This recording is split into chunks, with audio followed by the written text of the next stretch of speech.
어제부터 한국주택금융공사가 전세대출 보증 기준을 강화하면서 비아파트 임대인과 임차인 모두 난감해졌다고 하는데요. 어떤 상황인지 최근 부동산 시장 이슈와 함께 알아보겠습니다. 네, 도시와 경제 송성현 대표 나와 계십니다. 어서 오세요. 오랜만에 안녕하세요. 오셨어요, 네. 송 대표님. 네. 별로 이렇게 벌써 정민영 그 소개하는 내용이 보니까 그렇게 유쾌한 내용이 네. 반가운 소식은 아닌 것 같은데, 아니 주택금융공사가 126% 룰을 적용한다. 이게 뭡니까 이게? 그러니까 우리가 그 전세를 들어가시는 분들은 항상 전세 사기에 예민하시잖아요. 네. 그래서 전세 사기를 좀 예방하기 위해서 어떤 보증 제도를 마련을 하는데, 그 보증 제도에 보증을 할 수 있는 그 한도를 축소를 했습니다. 예전에는 한 150% 정도가 됐었는데 지금은 상당히 줄었거든요. 그 원인을 보면은 누가 보통 보증을 해준다고요? 이제 아까 말씀하신 그 HF 주택금융공사가 한국주택금융공사가 혹시라도 무슨 문제가 생겼다라고 하면 네. 그 보증 한도 안에서 보증을 해주는 거죠. 돈을 돌려준다든지 예. 안전장치를 만들어주는 건데, 예. 이 보증할 수 있는 한도가 높으면 높을수록 그래도 세입자 입장에서는 들어가는 데 있어서 안정적인 금액을 올려서 들어갈 수 있고, 임대인 같은 경우도 시장 가격에 형성된 가격보다도 좀 안전장치가 좀 유연한, 그 시세가 뭐 상승하고 하락하는데 좀 막을 수 있는 그런 보증 제도거든요. 근데 이 그 금액 자체가 어떻게 형성이 되냐면 공시 가격이라는 게 있어요. 네. 시장에 이제 형성되는 가격, 그 가격의 140%, 또 거기에 이제 LTV라고 해서 그 이제 보증할 수 있는 밸류에 대한 그 가치를 한 90%로 줄였거든요. 그러니까 예전에는 150%에서 100%에서 150%였는데 140에다가 90%를 곱하니까 126%가 되는 거예요. 그러면 예를 들면은 이제 공시 가격이 3억이다라고 네. 하면은 인정 가격이 한 140%가 되고 거기에 90% 정도를 곱하면 한 3억 7,800만 원 정도가 되거든요. 근데 혹시라도 기존 근저당이 한 1억 5천만 원 정도가 예를 들어서 들어가 있다라고 하면 세입자가 이제 안심하고 받을 수 있는 금액이 한 이제 2억 2,800만 원 정도로 줄어들게 되는 네, 거죠. 네. 그래서 만약에 이제 이 금액 자체가 한도가 축소가 된다라면은 집주인 입장에선 새로운 그 들어오는 사람 같은 경우는 더 낮은 전세 가격으로 들어오게 되다 보니까 그 본인이 그 받았던 전세금보다도 더 금액을 좀 돌려줘야 되는 아하. 그런 역전세 현상들이 나타날 수 있을 것 같아요. 그래서 이제 이런 기준 자체가 예전에는 허그라고 해서 주택도시보증공사만 하고 좀 그 어떻게 보면 뭐 집주인이라든지 또는 세입자 같은 경우는 약간 우회를 해서 그 HF 같은 경우는 좀 유연하다 보니까 그쪽으로들 많이들 움직였었는데, 예. 지금 HF 같은 경우도 허그하고 똑같은 제도를 도입을 하다 보니까 아마 시장에서는 굉장히 이제 좀 압박감으로 좀 작용하지 않을까 그렇게 그럼 봅니다. 집주인, 임대인 입장에서는 조금 그거 하겠는데 임차인 네. 입장에서는 뭐가 나빠진 겁니까 그러면? 뭐 임차인 입장에서는 낮은 가격에 전세를 들어갈 수 있다라고는 생각할 수 있는데, 전반적으로 이렇게 그 전세 시장이 축소가 된다라면은 시장에서 전세 물량들이 줄어들 가능성이 있고, 그렇겠죠. 예, 또는 이제 월세를 선호를 하는 임대인들이 늘어날 수 있고, 아하.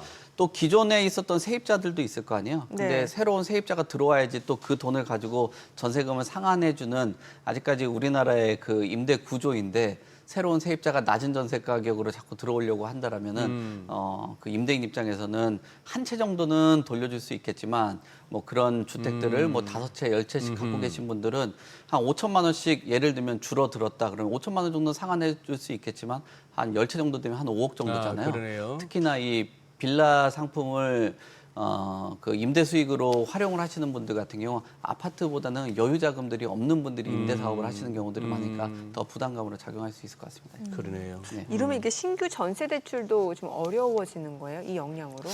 아무래도 그 대출 자체가 어려워질 수밖에 없겠죠. 보증하는 금액이 줄어든다라는 거는 결국 전체적인 금액이 축소가 되는 거고, 또 그 안에서도 대출이 껴있다라고 하면은 실질적으로 보증을 하기가 어려운 구조이기 때문에 아마 그 대출에 대한 그 한도 축소가 상당히 줄어들 가능성이 있다. 그래서 뭐 정부 입장에서는 아무래도 그 금융에 대한 뭐좀 그 요즘 뭐 무분별하게 대출들이 많아지다 보니까 그런 부분들을 조금 축소하려고 하는 그런 상황이 연출이 되고 있는데 지금 문제는 뭐냐면은 지금 그 전세에서 월세가 가속화가 되고 있고 네. 또 이런 문제들로 인해서 전세 중에서도 뭐 빌라나 오피스텔에 계신 분들이 아 이거 좀 불안한 거 아니야 하면서 아파트 쪽으로 좀 쏠려가고 있거든요. 그래서 아파트에 대한 그 월세나 전세 가격들이 상승하는 그런 문제들이 다시 좀 생겨날 수 있다라고 봅니다.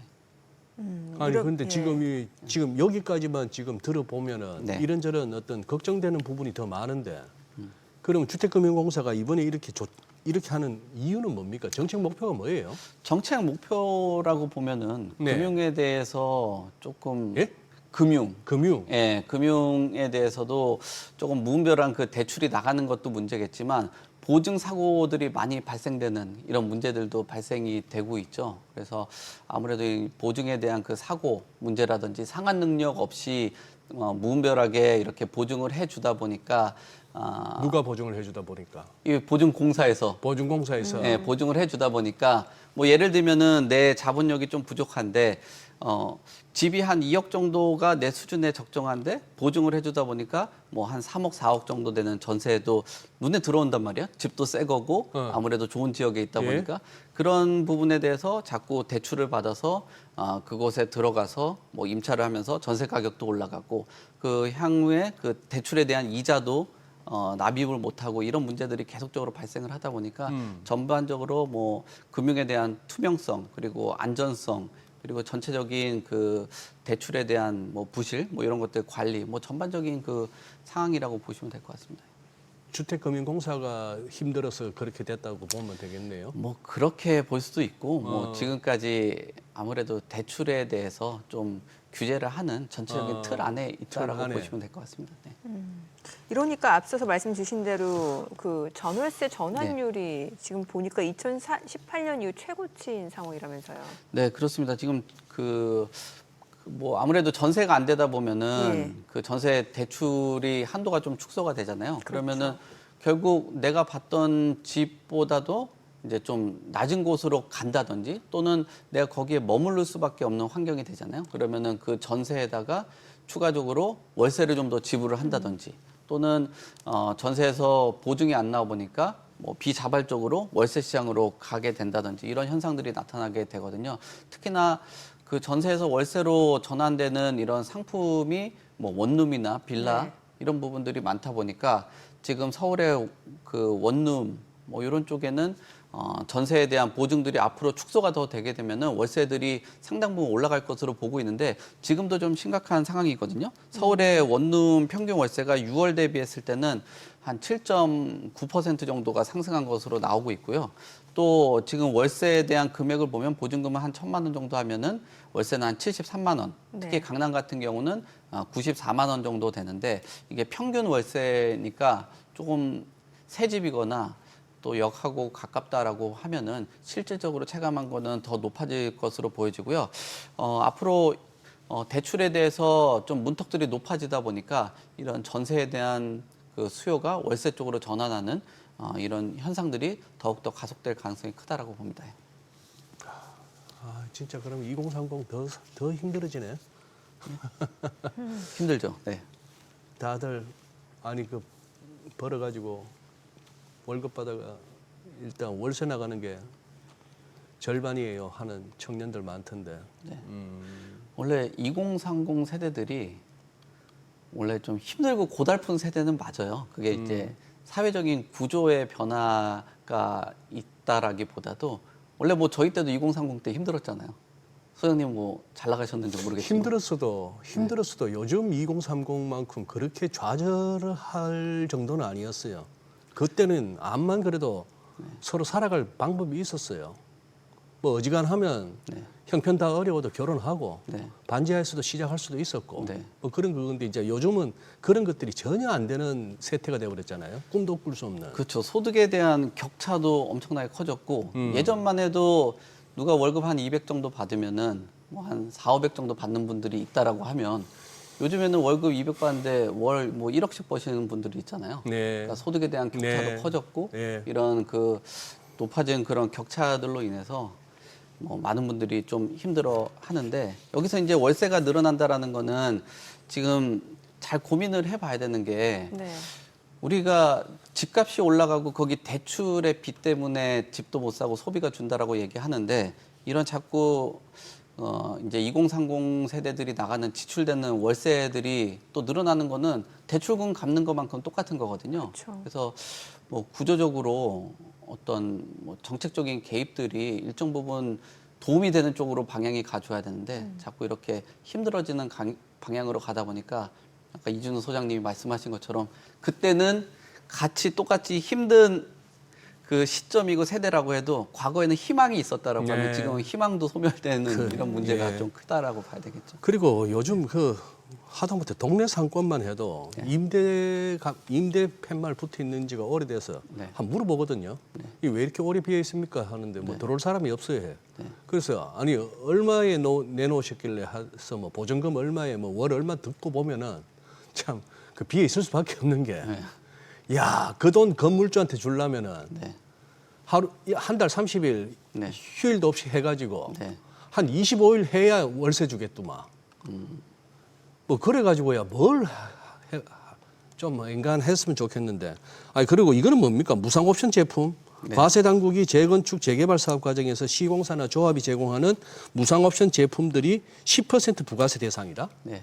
그러니까 재개발 재건축하면서 우리나라의 좀 특징적 보면은 뭐 다른 나라 같은 경우 인테리어는 뭐 별도로 하는 경우들도 있긴 한데 우리나라는 그 옵션 가지고 서로 마케팅도 많이 하고 네. 그 판매 촉진도 많이 하거든요. 특히나 뭐 모든 것들이 빌트인이 되어 있고 이런 과정 안에서 뭐 부가적으로 결국 그 생산하는 과정 안에서 부가가치가 형성이 된다라고 보는 거겠죠. 그래서 이 부분들은 부가세 대상으로 해놨는데 조합에도 제공되는 그 가전에 뭐 지금 옵션들이 많이 들어가잖아요. 뭐 심지어 뭐 웬만한 방에 다 에어컨들이 다 들어가고 막 이런 가전들이 다 들어가다 보니까 그런 과정 안에서 이제 부가세를 넣겠다. 면세 기존까지만 해도 면세 대상이었는데 이제 부가세가 납부가 되는데 뭐 모두 잘 알고 계시다시피 부가세라는 건 최종 소비자들이 부담을 하는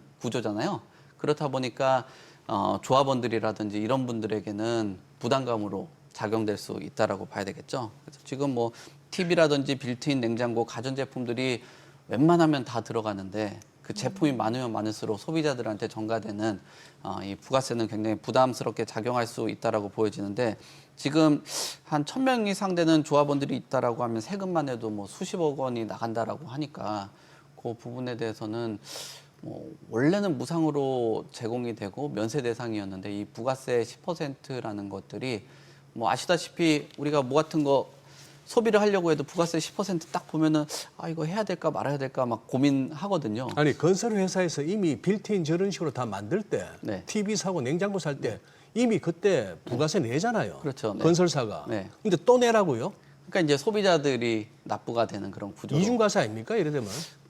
뭐 부가세는 또 받아가지고 또 환급 받고 내고 하고 그런 구조다 보니까 뭐 최종 소비자가 낸다라고 보시는 게 맞을 것 같습니다. 아 세금 징그럽네 징그러워.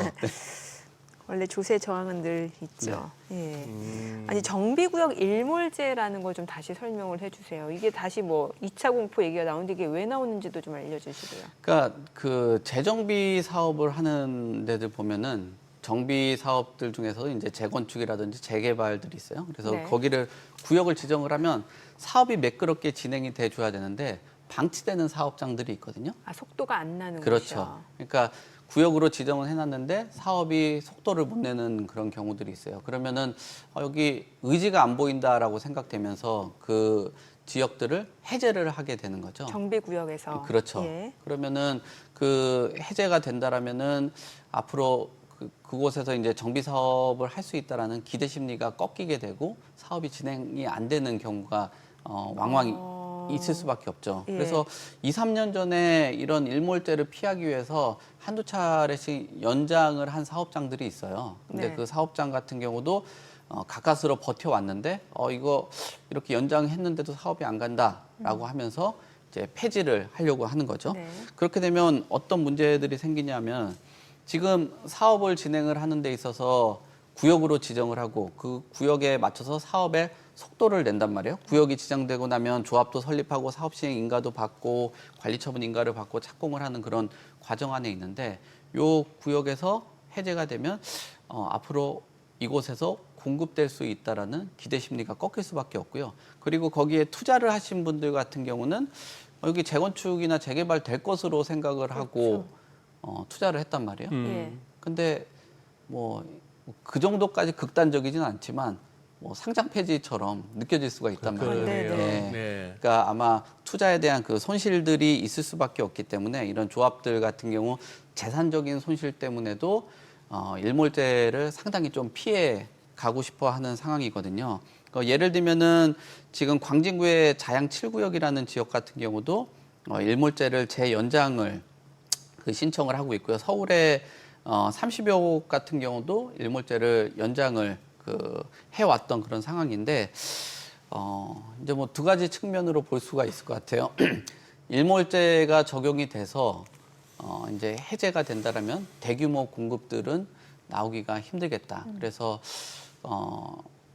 이런 것들이 주택 가격에 불안 심리로 작용을 하면서 새 아파트라든지 지금 사업이 진행되고 있는 곳들에 쏠림 현상들이 나타날 수 있다라고 보여지고 또 한편으로는 진짜 사업이 안 나가는 곳들 같은 경우는 네. 좀 세부적으로 보고 나서 뭐 해제를 하는 것도 나쁘지는 않다라고 보거든요. 왜냐하면은 정비구역으로 지정되면 다른 뭐 건축행위라든지 이런 것들을 못 하다 보니까 우리가 앞서서도 얘기한 그 비아파트 시장이라든지 이런 곳들에서 비아파트 상품이 공급될 수가 있는 상황이 생길 수 있기 때문에 그런 것들은 또 서민들 주거 안정 측면에서 보면은 또 긍정적으로 볼 수 있는데 지금 부동산 시장에서는 대규모 공급들을 희망을 하고 있는 상황이기 때문에 지금 뭐 서울시에서 지금 일몰제 기한 재연장들에 대한 그 불가 뭐 이런 것들이 나올 가능성이 있어서 좀 뭐 상당히 좀 뭐 주택 시장에서는 좀 우려가 되고 있는 모습이라고 봐야 될 것 같습니다.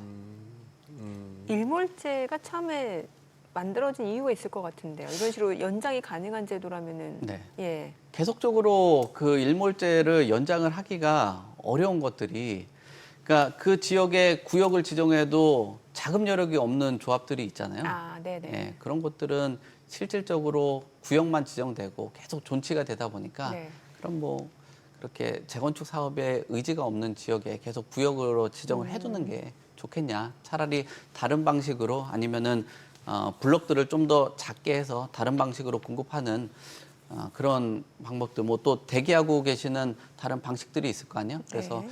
앞에가 좀 정리가 돼줘야지 또 다른 사업들이 갈 수가 있기 때문에 그런 것들을 고려한 그 조치라고 보시면 될 것 같습니다. 근데 이제 무분별하게 너무 다 해제를 하게 된다라면은 앞서도 말씀드린 것처럼 서울 안에서 주택 공급이 나올 수 있는 게 재개발, 재건축인데 이렇게 그래요. 대규모 그렇죠. 공급들이 네. 나올 수 있다라는 기대 심리가 아예 완전히 소멸이 된다라면은 주택 가격의 불안정, 그다음에 전세 공급이라든지 뭐 이런 것들도 좀 어렵고 또 신규 아파트 들어올 수 있다라는 기대 심리가 없어지기 때문에 뭐 기존 주택 또 최근에 신축 아파트의 쏠림 현상들이 커질 수밖에 없다라고 봅니다.